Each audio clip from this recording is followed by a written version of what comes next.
Of all the nations in the world, why would God choose the nation of Israel to help him accomplish his plan for humanity?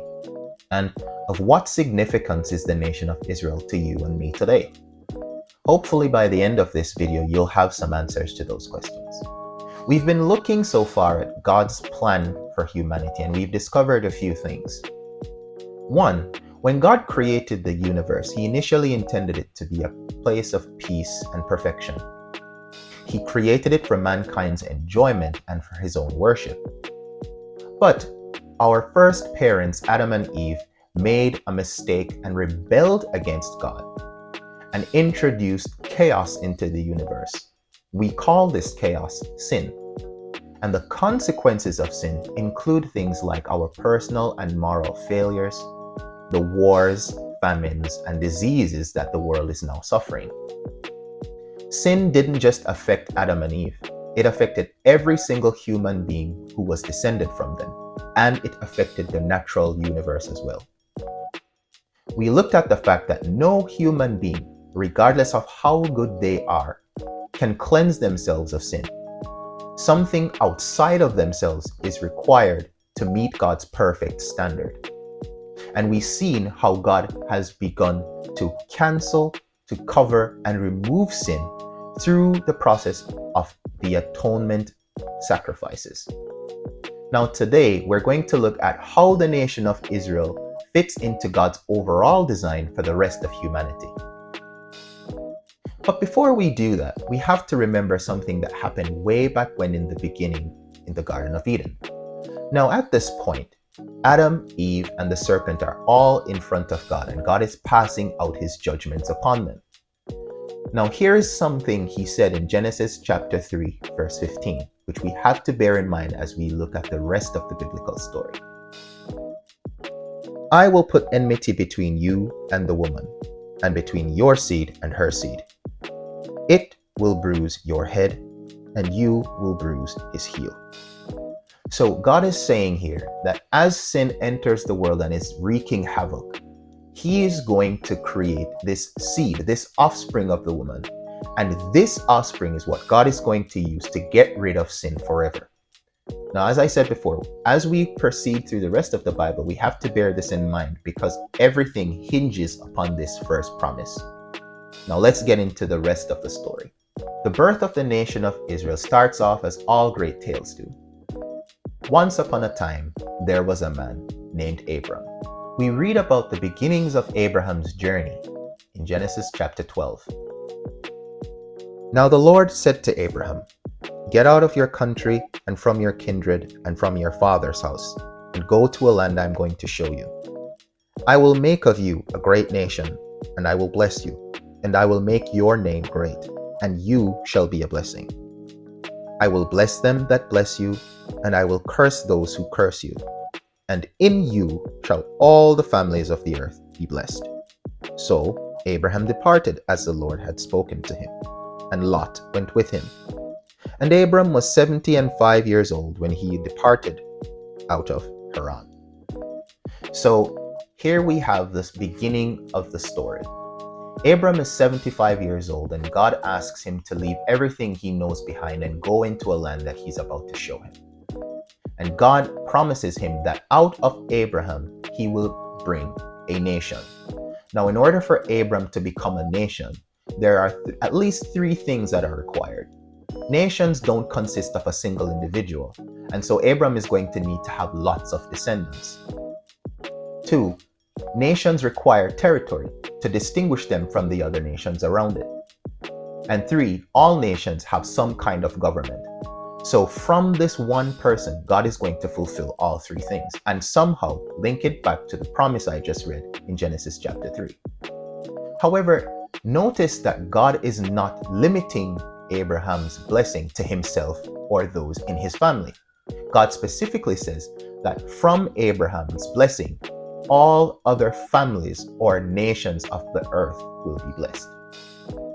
There is one problem, however. Abram and Sarai can't have kids. And now that they've left everything that they know behind, they're strangers and wanderers in the land where God is going to show them. So the rest of Genesis plays out how God is going to put things in order so that all his promises can be fulfilled.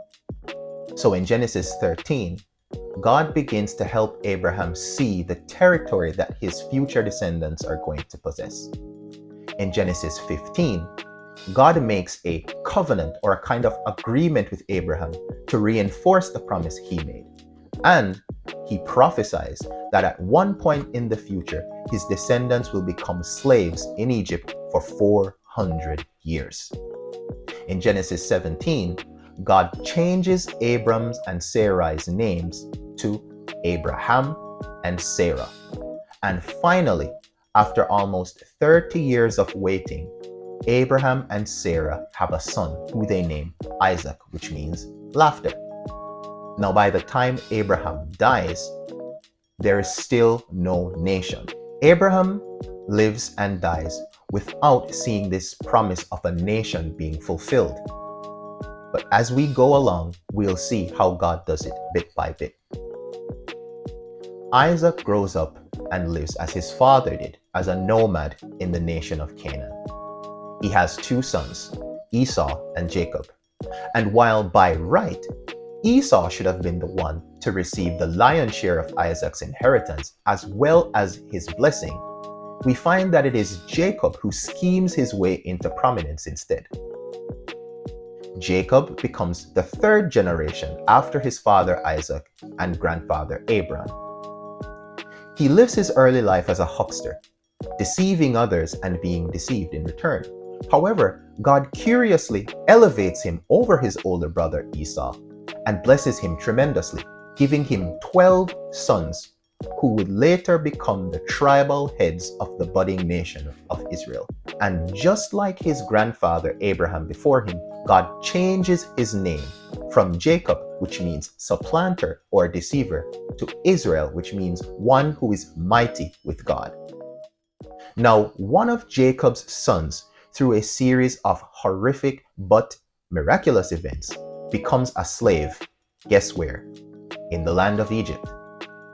And God uses a famine to drive the entire region into need. Through Joseph, God saves not just the region, not just the nation of Egypt, but Israel's entire family as well. And Joseph brings them into the land of Egypt for security and comfort. Now, by the time Jacob dies, there is still no nation as yet. But as he is passing away, he pronounces his final blessings on his 12 sons.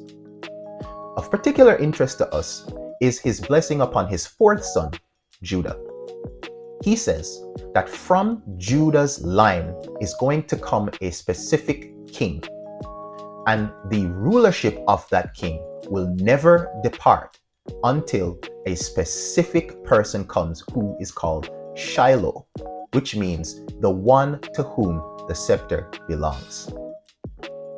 Now we have 3 generations passing away: Abraham, Isaac, and Jacob. But there's still no nation. At the time Jacob and his family went to Egypt, there were only about 70 of them. But over the next 430 years, their numbers balloon into the hundreds of thousands. Now, as God would have it, a new Pharaoh arose in the land who didn't know anything about Joseph and the kindness he had showed to Egypt. And so the people of Israel were brutally enslaved by him. However, during their enslavement, God chooses a liberator for them named Moses. And through a series of miraculous events we call the 10 plagues, God lifts his people up and delivers them from the land of Egypt.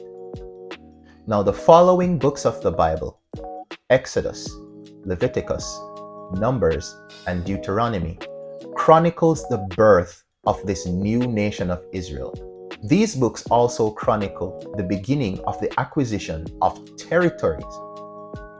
And as God would have it, the territories that they acquire are the same nations in the same region of Canaan that God promised Abraham all those years ago that his descendants would inherit. And now a nation is being born.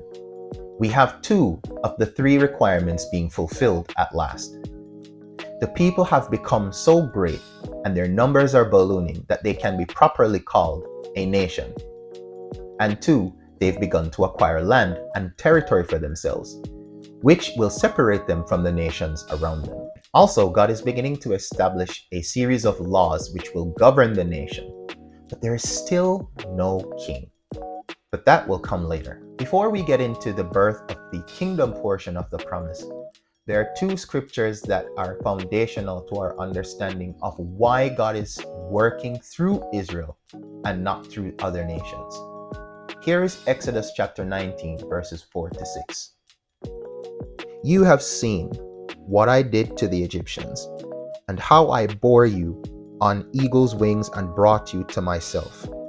Now therefore, if you will obey my voice indeed, and keep my covenant, then you will be a peculiar treasure unto me above all peoples, for all the earth is mine. And you shall be to me a kingdom of priests and a holy nation.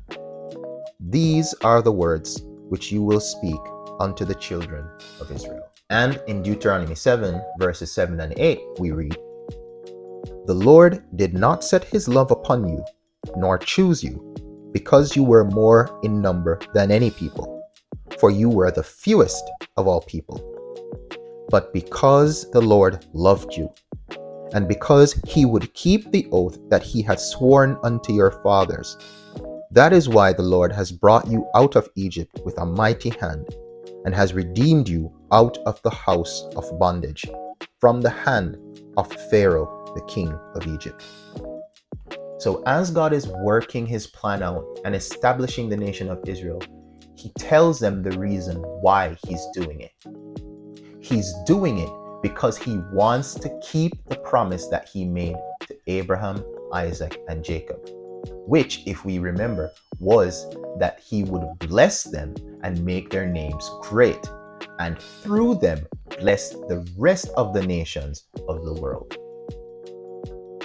Now, Moses, Joshua, and the second generation of the people who came out of Egypt have all died. But there is still no king. The people have become a nation proper, and they have acquired territory. So who will rule them? As time goes along, Israel wants to be like every other nation, even though God told them that they should not envy the nations around them. And they demand a king. So God gives them King Saul. Now, King Saul started out okay, but his end was a terrible mess. His successor, David, though, will become the foundation of what God will use to link all the other promises he has made so far. He promises David that his kingdom will last forever. And as we read through the rest of the Bible, even though the nation of Israel falls and rises based on the moral decisions of their kings, God never breaks his promise. The kingdom is unified under David and his son Solomon. But after Solomon, the kingdom splits into two. The northern half becomes enslaved to the Assyrians, while the southern half becomes enslaved to the Babylonians a few years later. But as we read the rest of the Bible, we read in the prophets and in the Psalms, time after time after time, God never gives up on them. And he promises that no matter what they go through and no matter what they do, he will never break his promise to Abraham, to Isaac, and to Jacob. We see in several places of scripture where Israel is commanded to be a light to the Gentiles or the other foreign nations around them. And bringing everything in its summary, from the time God called Abraham out of his family's home to the beginning of the New Testament, it has almost been 2,000 years. And so at the beginning of the New Testament, we find the fractured nation of Israel waiting for this seed who will crush the serpent's head, waiting for this seed from the line of David who will bring the scattered people of Israel back together and rule them, who will bring peace to the nations around them and lead them into an age of eternal prosperity. But little did they know that their king would come in the form of a humble carpenter from Galilee.